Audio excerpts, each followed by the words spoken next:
हमें दिखाते हैं कि रात का समय होता है और होली ऑर्चिड इंस्टीट्यूट में टीचर शेन्यू के केबिन से कुछ आवाज़ आती है। टीचर शेन्यू शॉक में कहती है, नीलाई ने तुम्हें लाइब्रेरी के बाहर फेंक दिया। तुम्हारी तो सोल फोर्स भी 78 है। मुझे ये मत कहना कि नीलाई तुमसे ज़्यादा स्ट्रांग है। शेन्यू कहता है, नीलाई को कुछ डेमोनिक आर्ट आती है। जब उसने मेरा हाथ पकड़ा था तो उसके बाद मैं मेरा हाथ भी नहीं हिला पा रहा था, और भले ही मेरी सोल फोर्स उससे ज़्यादा पावरफुल है, जैसे ही मैं उसकी सोल फोर्स के कांटेक्ट में आया मेरी सोल फोर्स टूट गई थी। शेन्यू गुस्से में आ जाता है और सोचता है, आज जो उसने मेरी बेइज्जती की है मैं नीलाई को नहीं छोड़ूंगा। टीचर शेन्यू पूछती है, नीलाई की सोल फोर्स कितनी होगी अभी? तो शेन्यू सोच के बताता है कि उसकी सोल फोर्स ज्यादा से ज्यादा 10 ही होगी। ये सुन टीचर गुस्से में कहती है, क्या मजाक है, तो तुम उससे हार कैसे सकते हो? शेन्यू ये सुन बहुत चिढ़ जाता है। तभी टीचर कहती है, शायद ये हो सकता है कि उसका अपनी सोल फोर्स में बहुत अच्छा कंट्रोल है। ग्लोरी सिटी में देखा गया है कि ऐसे लोग भी होते हैं जिनकी सोल फोर्स भले ही बहुत कम होती है लेकिन उनका कंट्रोल बहुत ही अच्छा होता है। तो शेन्यू को कहती है कि तुम तो अभी भी छोटे हो और तुम्हें अपनी सोल फोर्स यूज करना अच्छे से नहीं आता है, इसी की वजह से वो तुमसे कमजोर होने के बावजूद भी तुम्हें हरा पाया। कोई नहीं, लेकिन 2 महीने में 1 स्टार ब्रॉन्ज रैंक तक पहुंचना फिर भी बहुत मुश्किल है। शेन्यू सोचता है, अच्छा होगा अगर वो स्कूल छोड़ दे और येजुन से भी बहुत दूर चला जाए। फिर हमें ट्रेनिंग ग्राउंड दिखाते हैं जहाँ पर नीला निंजर के कपड़े को देख सोचता है, पिंक, ये तो मेडन के कलर होते हैं।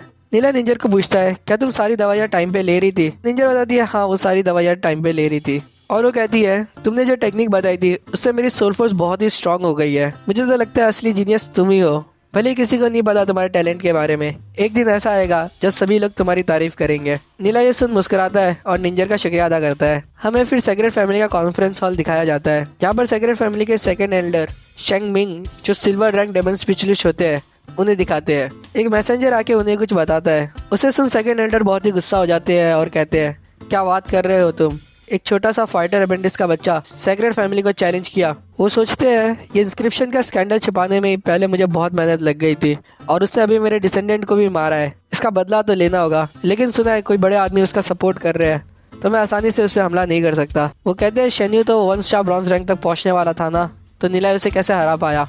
उनकी आवाज़ सुन मैसेंजर डर जाता है और वो कहता है, मुझे ज़्यादा तो नहीं पता, लेकिन मास्टर शेन्यू की स्ट्रेंथ और सोल फोर्स दोनों ही उससे ज़्यादा पावरफुल थी। सुना है कि नीलाई ने कुछ डेमोनिक आर्ट यूज़ की शेन्यू को हराने के लिए। ये बात सेकंड एल्डर को अच्छी नहीं लगती। वो कहते हैं, एक फाइटर अपेंडिक्स का बच्चा कितना ही पावरफुल हो सकता है, क्या डेमोनिक आर्ट वगैरह कह रहे हो तुम? ये सब एक्सक्यूजेस है। वो मैसेंजर कहता है, सेकंड एल्डर, क्या मैं ये बात फैमिली हेड को बता दूँ?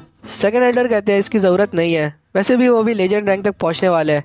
ऐसी छोटी चीज़ों की वजह से हमें उन्हें तंग नहीं करना चाहिए। वो पूछते हैं, क्या तुमने नीलाई का बैकग्राउंड पता लगाया?